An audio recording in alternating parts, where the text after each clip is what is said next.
and Mike is nice enough to join us now. Mike, it's Michael and Don. How you doing? How are you guys? Thanks for having me on. Well, thanks for coming on. I'm watching that game yesterday at the end, Mike, and it almost seemed like Toronto wanted to lose the game. I mean, could they do more wrong things in the last 6.5 seconds? Well, believe me, they did not want to lose that game. I think a young team like they are has a hard time sometimes understanding when you get into situations like that and you wind up starting that snowball to roll. And we had just been commenting just before that, that, boy, they're really taking care of the ball. And for Brooklyn to get back in this thing, you always look for like one stretch of 4 or 5 minutes where the opponent turns it over, misses shots, makes a bonehead play. And we said it hasn't happened in this game yet. And right after we said it, that's when everything started to fall apart. And Dwayne Casey was using timeouts up. You know, he wished he had another half dozen more he could have used last night. But he understood what was happening. This young team was getting frazzled. Wasn't this what this series was all about? Everybody wrote about and talked about the fact that the experience was going to be the difference in this series. Well, we saw it happening there from the middle of the third quarter on. Joe Johnson had a magnificent second half. And then Teletovic, Anderson, and in the fourth quarter, Deron Williams all came alive. And it made it a very interesting finish in the game. Mike, Jason Kidd, I'm sure, is going to use, hey, look how we came back, look at the heart we showed, try to apply it for some momentum in Game 6. Can that work for him? Of course. He's got to look at the positives.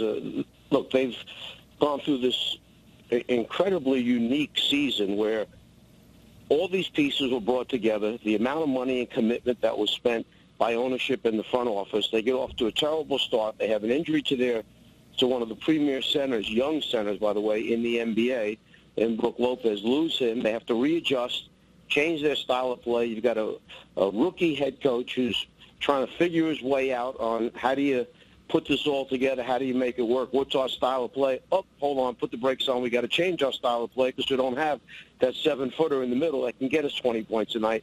So all of that is going on. They get off to the terrible start, and then they lose again on New Year's Eve in San Antonio. Same thing that happened a year ago. They go a couple nights later to Oklahoma City, and you're saying this is going to be a nightmare, okay? And they beat Oklahoma City 2 years in a row. And it turns their season around. They have the best record in the NBA from January 1st up until the last 4 or 5 games of the season. It was a sensational run there. Got them back in the playoffs, and they had a chance to jockey for positioning down the stretch. But now they suddenly look up. You know what? Your season's going to be over next game if you don't win. So this is where, quote, that experience that they kept talking about in the playoffs hopefully comes through. And they put yesterday behind what happened there. They went through a second and third quarter of just being absent, basically, at both ends of the floor. They finally started making shots, but they didn't stop anybody to allow them to get a big enough lead where they could hold them off. Now, Mike, a part of the experience that was going to benefit the Nets happened to be Paul Pierce and Kevin Garnett, and they both sat on the bench for the entire fourth quarter, which I thought was the right move. Why deviate from what was working? But what is to say about those two guys that the Nets flourished when they weren't in? Doesn't say anything. They'll be back in the starting lineup, and if they're on a roll, get on a roll the way we know Paul Pierce can, and if Garnett can be a 10 to 12-point contributor and grab 5 or 6 rebounds in the time he's out there, then the team will have a very good chance of winning. But Jason watched Paul really struggle last night. I mean, how many times do you see Paul Pierce have those kinds of turnovers, dribbling the ball off his foot, changing his pivot foot while he's standing looking to make a pass?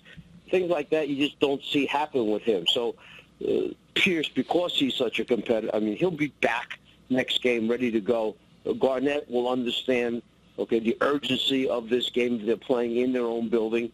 And we'll see them hopefully help them get a win. Mike, where do you stand on fouling down 3?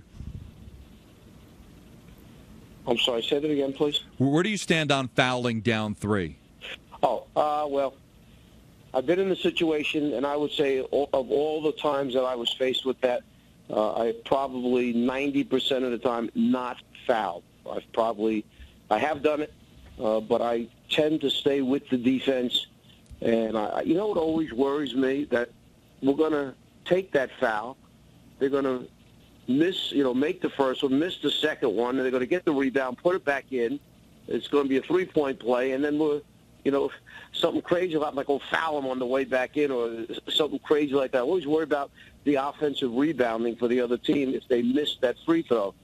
So I haven't used it as much as other people have. I'll put it that way.